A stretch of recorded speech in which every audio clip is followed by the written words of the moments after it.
สวัสดีค่ะก็กลับมาช่องเค้กหม้อแกงอีกแล้วนะคะวันนี้มาชวนเพื่อนๆทำนะคะเค้กไข่ไต้หวันนะคะจากนะคะไม่ต้องง้อเตาอบกันนะคะโดยที่จะใช้เตาแก๊สเท่านั้นนะคะก่อนไปดูอย่าลืมกดไลค์กดแชร์และกด Subscribe ตอนแรกกันเลยนะคะเราจะต้องวอร์มนะคะในส่วนของหม้อก่อนใส่น้ำลงไปค่ะเพื่อที่จะทำเค้กไข่ไต้หวันเนาะแล้วไปตั้งไฟนะคะโดยใช้อุณหภูมิแล้วต้องปิดตรงนี้นะเสมอค่ะแล้วก็ใช้ในอุณหภูมิที่เขาเรียกว่าต่ำสุดนะคะก็คือใช้แก๊สต่ำสุดนั่นเองค่ะไฟประมาณนี้นะคะเดี๋ยวเราไปทำขั้นตอนต่อไปกันค่ะหลังจากที่เราเอาหม้อไปตั้งบนเตาแก๊สแล้วนะคะเรามาเริ่มขั้นตอนแรกกันเลยค่ะโดยที่เราจะใช้ไข่แดงแยกจากไข่ขาวด้วยกันนะคะหลังจากกับน้ำตาลนะคะให้ขึ้นฟูจนไข่เปลี่ยนสีแล้วพูดง่ายๆนะคะตีเร็วๆนะคะขั้นตอนนี้หลังจากนั้นนะคะใส่นมข้นจืดค่ะ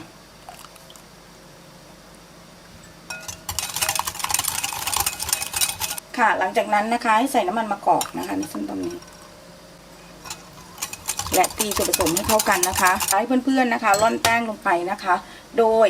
จะร่อนแป้งเค้กนะคะกับในส่วนของเขาเรียกว่าผงฟูนะลงไปค่ะและคนส่วนผสมให้เป็นเนื้อเดียวกันห้ามเป็นเม็ดเลยนะคะและผงฟูค่ะหล่นคนให้ด้วยกันนะแล้วเดี๋ยวหลังจากนั้นค่ะเดี๋ยวเราจะเคี่ยวค่ะ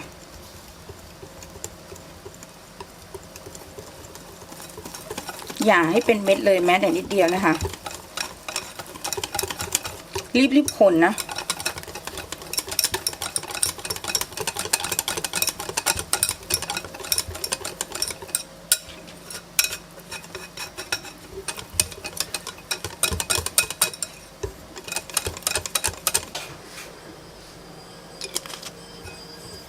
คนรวดเร็วนะหลังจากนั้นนะคะเราก็จะตีด้วยสปีดต่ำค่ะขึ้นฟองขนาดนี้นะคะให้บีบน้ำมะนาวลงไปค่ะ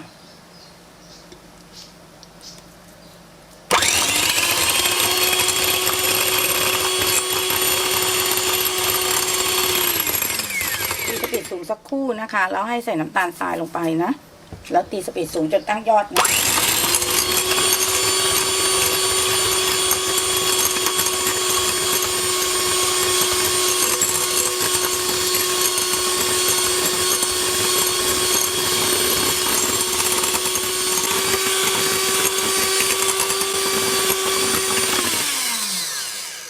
เช็คดูนะคะว่าตั้งยอดหรือยังนะคะ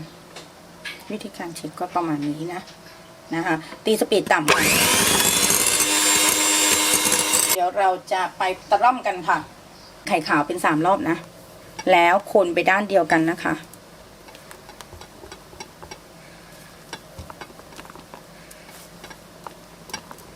เป็นเค้กไข่สูตรหนึ่งที่น่ากินมากนะที่สำคัญนะคะทำกับเตาแก๊สได้นะคะโดยไม่พึ่งเตาอบนะคะเป็นเบเกอรี่ที่ไม่ต้องพึ่งเตาอบเพื่อนๆทุกคนแค่มีแก๊สแล้วก็มีหม้อนะคะก็ทำได้แล้วเนาะเป็นอะไรที่ง่ายมากๆนะคะหลังจากนั้นเราเตรียมมูลนะโดยที่เราจะใช้กระดาษรองแค่นิดเดียวนะใครเป็นแบบเราไม่มาประหยัดนะคะเราก็จะเทนะคะไปนะคะจากนั้นนะคะเราเคาะนะคะแล้วเดี๋ยวเอาไม้จิ้มฟันนะวน2-3 รอบนะคะเพื่อไล่ฟองอากาศเคาะประมาณ2 รอบอะค่ะนะคะในลักษณะอย่างนี้ไล่ฟองอากาศสักครู่นะคะเดี๋ยวเราไปใส่กันค่ะแล้วเราก็จะอบด้วยเราก็จะตั้งไฟอย่างเงี้ยนะด้วยไฟต่ำนะคะเป็นเวลาประมาณ45 นาทีค่ะค่ะทีนี้นะคะเราก็จะดึงออกกันเนาะค่อนข้างทุลักทุเลเนื่องจากฝานี้มันหาไม่ได้นะหลังจากนั้นนะคะเราก็ตั้งเวลาไปประมาณ45 นาทีค่ะหลังจากนั้นนะคะพอสุกครบ45 นาทีนะคะเราใช้ไม้จิ้มฟันนะคะจิ้มลงไปค่ะถ้าไม่มีอะไรติดแสดงว่าสุกแล้วค่ะเราเคาะกันก่อนนะคะหลังจากออกมานะหลังจากที่เราถอดมูลมาแล้วจะเห็นถึงความเรียบง่ายอย่างนี้นะคะเดี๋ยวเราจะตัดกันนะคะให้เย็นสักครู่ก่อนนะคะแล้วเดี๋ยวเราจะตัดกันนะคะบอกเลยว่านุ่มมากๆนะค่ะเดี๋ยวเราจะดูความนิ่มกันนะคะเห็นไหมคะว่าจะนิ่มมากๆเดี๋ยวเราจะใช้มือกดกันดูนะคะนะนิ่มมากๆเลยนะคะก็เดี๋ยวจะตัดเสิร์ฟกันนะคะเดี๋ยวจะดูเนื้อเค้กด้านในกันนะคะจะตัดกันนะคะ เห็นถึงความที่มันเนื้อละเอียดมากนะคะสำหรับคลิปนี้นะคะทีมงานเค้กหม้อแกงขอลาไปก่อนค่ะถ้าชอบคลิปนี้อย่าลืมกดไลค์พวกเราด้วยค่ะและที่สำคัญนะคะอย่าลืมกดแชร์ค่ะเพื่อบอกต่อคลิปดีๆเจอกันใหม่คลิปหน้าสวัสดีค่ะ